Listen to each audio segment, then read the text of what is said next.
I find it just, I don't know, this some days this stuff bores the hell out of me, I have to be honest. Some days it fascinates me. And today, it mostly fascinates me because I remember we had the story, the Democrats made a tactical decision not to say Obamacare will lower the deficit. As they were moving toward trying to get this thing voted on and passed, they made it was strategists were telling the Democrats to drop this claim that Obamacare would lower the deficit because nobody believed it. They were doing focus groups and polls. Nobody believed it going into the final stretch of the 2008 campaign. And Eric Cantor said, you got 10 years of tax increases. You got 6 years of more and ongoing benefits. Of course, it makes it look like the reform lowers the deficit. On top of that, Ryan said that they were double counting revenue in that televised meeting with Obama on the healthcare summit. It was total hooey.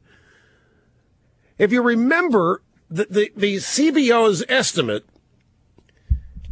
financial estimate on the whole thing was based on new taxes included in the healthcare bill. If the bill is repealed, those taxes go away.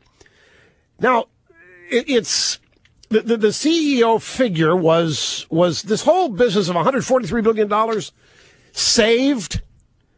Obamacare saves $143 billion. That figure was obviously made up out of whole cloth just to give cover to members of Congress. Even Pelosi said they're going to have to pass the bill to find out what was in it, and it was in her bill. So how on earth could the CBO be expected to project how much it was going to cost?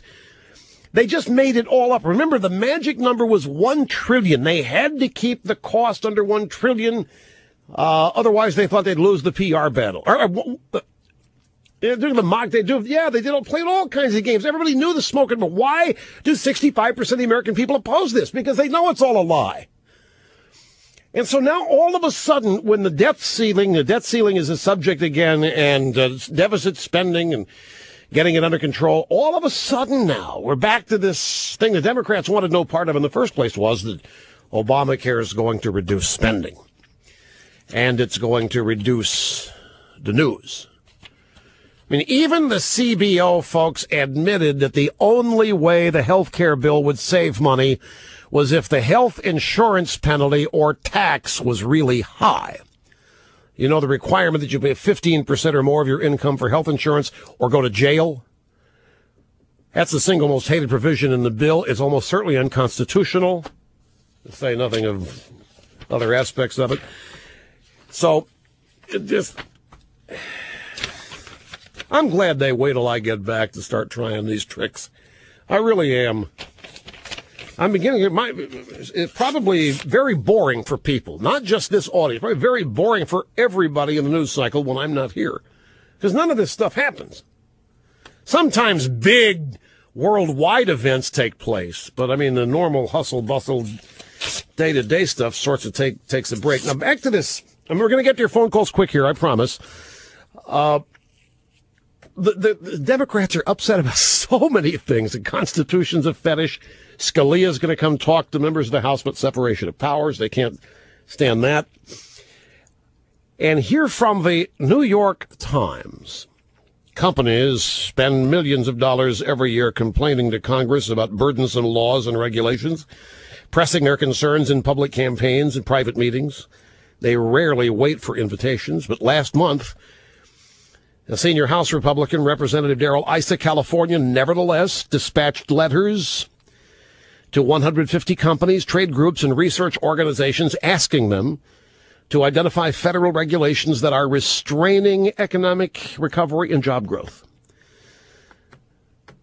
Mr. Issa said the concerns of businesses had been ignored by the regime as it pursued what he described as an unprecedented regulatory expansion. The responses have been predictable, but in asking, Mr. Issa also is underscoring the commitment of the new House majority to help business by curtailing government. Kurt Bardella, spokesman for Mr. Issa, a lot of people have felt shut out of the process the last few years, and they have welcomed the opportunity to give input. The rejoinder from Democrats was predictable. Democrat Congressional Campaign Committee said in a statement, "This is even more evidence that House Republicans are in the business of protecting corporate special interests instead of creating middle-income jobs. Isn't ISA doing exactly what our elected representatives are supposed to do? You know, when the Democrats reach out to their constituents, it's called listening or buying. Listening tours, all that rot. And now that ISA wants to hear from American business, hey, what can we do to lower the burdensome regulation here and help you create jobs? Somehow they get twisted around to pursuing corporate interests at the expense of jobs, according to Democrats. So once again, the Democrats' hatred for the private sector surfaces and is on full display. The White House apparently has flip-flopped again. Last week, they were caught trying to sneak in the death panels, essentially. A federal rule that Medicaid doctors, in order to get paid by Medicare, had to have end-of-life discussions with their seasoned citizen patients once a year. What's an end-of-life discussion? An end-of-life discussion is, all right, the day is going to come, we're going to die.